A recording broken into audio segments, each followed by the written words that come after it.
Hey guys, Ryan Williams AFC back with your match reaction. Of course, at Villa Park, it was Aston Villa 1, Arsenal 0. I have to say, a poor performance. I mean, looks like the Arsenal of old is still around. Of course, I'm not expecting everything to just change. Excuse me, because we just had probably one of the best weeks in a long time, beating the champions and beating Manchester City, two big teams in Europe, in the Premier League as well, two of the best teams in the Premier League. And we lose to a team fighting relegation. It is so Arsenal-like to do that, isn't it? Now, guys, if you're new to the channel, please make sure you like, share, and subscribe. Leave your comments and your thoughts on the game in the comment section. And the team lineup as well was a bit interesting. I know my team that I put out was a bit strong. I did not really think about any players that needed to be rested. I did bring Shaka back in the side, but let's go through the team lineup anyways. So Martinez in goal. The back three was David Luiz, Rob Holding, and Kolasinac. The wing backs, we saw Cedric and Shaka, I believe. The midfield, Torreira and Ceballos, a partnership that hasn't really played together. And up front, we saw Nketiah, Lacazette, and Aubameyang. It looked like Arteta was trying to try something new, and if I'm honest, I think this kind of messed us up. And just before we get into that, we did notice the plane that flew over the stadium, and I've seen it all around social media earlier this week about the plane. Back Arteta, Kroenke out. And my comments on that as well, back Arteta. Prove to us the hierarchy. Because after that performance, you definitely need to prove to us, that you're behind Mikel Arteta. It's as simple as that. It's not going to say, oh, because Kroenke's back in, let's back in, because he couldn't back Arteta. He didn't back Arteta in January. Of course, Arteta hasn't even had a summer window. So I'm not going to solely blame it on Kroenke for Arteta for that, but everyone let themselves down. But the fact of the matter is, Kroenke needs to back Arteta going forward. But let's get into the game, and it was a poor performance. And I was saying something to a few people I was speaking to on Twitter. You know, I put a status up. I basically said, look, it's funny what we do to Manchester City, and I find it pretty ironic how Aston Villa fighting for their lives, and we knew it was going to be a tough game. And, you know, there were times where we could have created chances. We exposed them, and just at the last minute, there was no end product in terms of the final ball. We were getting taken out in the last minute tackles. They were well defended defensively, and we just looked like what we did to Man City in the FA Cup.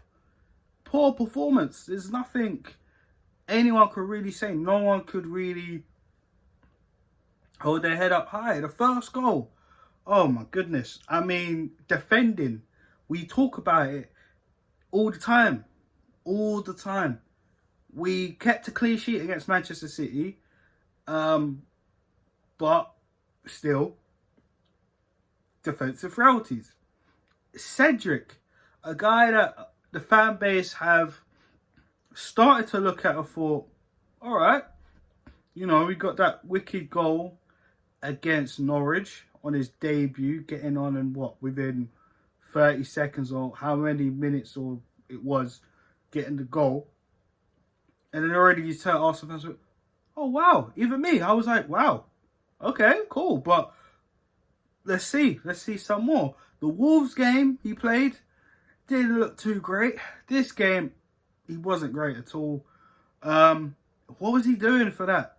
What was he doing? And credit to Trezeguet, he has been on form. He has scored 2 goals against Crystal Palace in their previous fixture, Aston Villa. And honest to God, bro, you have to get your body in front of that. No marking, poor marking, no marking. What were you doing? Honestly, it was dreadful. I'm sorry, guys, but I'm tired of this defending. I'm really tired, but I'm tired of this defending.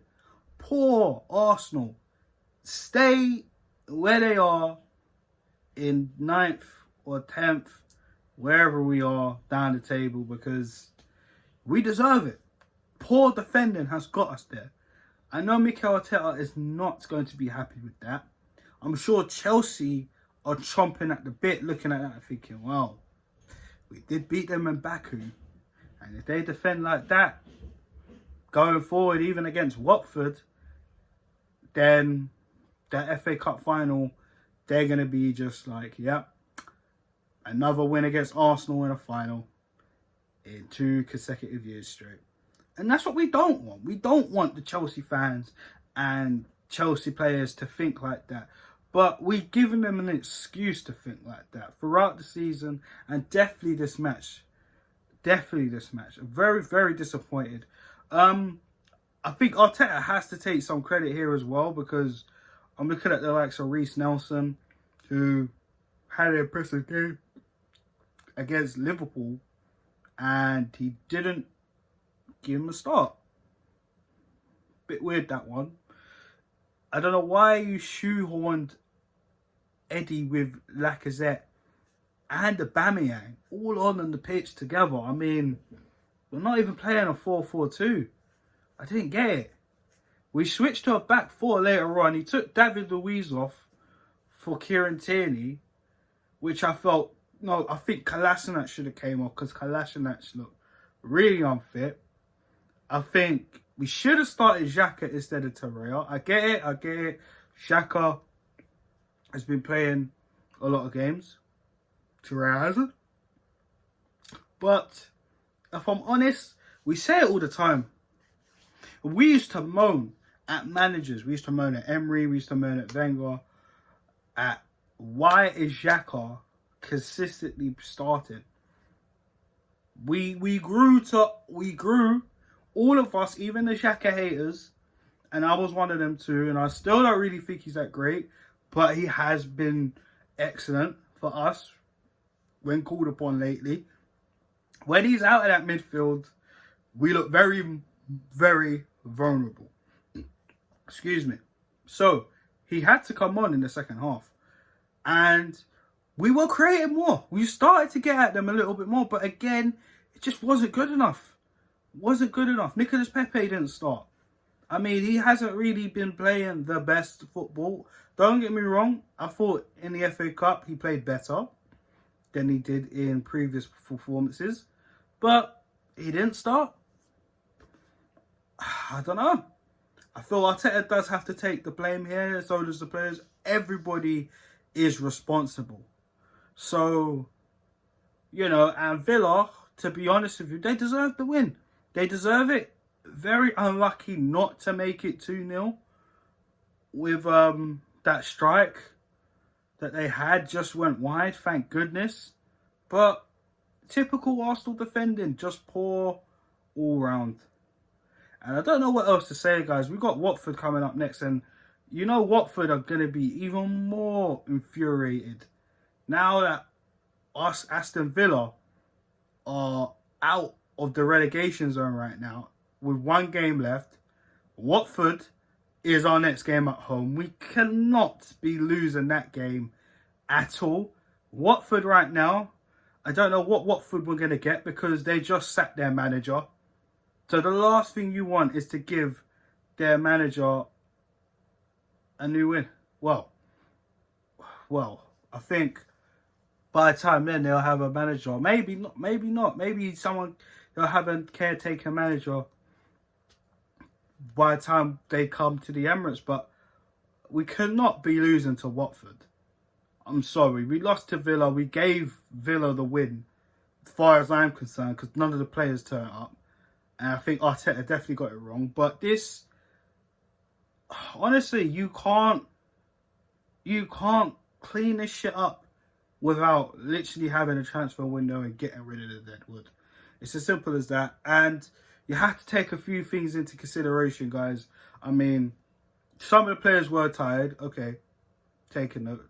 But, again, it doesn't excuse why there wasn't enough in the team, even with certain players that haven't really been featured of a poor performance. So you have to take that into consideration also. But with the whole, thing about there's going to be no pre-season, guys. This is pretty much it. After the FA Cup, that is it. We ain't got no games until next season. The next season, which is speculated that it's not really going to be too far off away from the end of this season. So there's going to be, within a few weeks after the season's over. So they're not really going to have that long to rest. I mean, it's going to be nuts. So no pre-season for Arteta. This is pre-season under the lockdown rules. Do you know what I mean? So it is what it is. As far as I'm concerned, talking points from this match were definitely Arsenal lackluster, turning into the Arsenal of earlier on this season.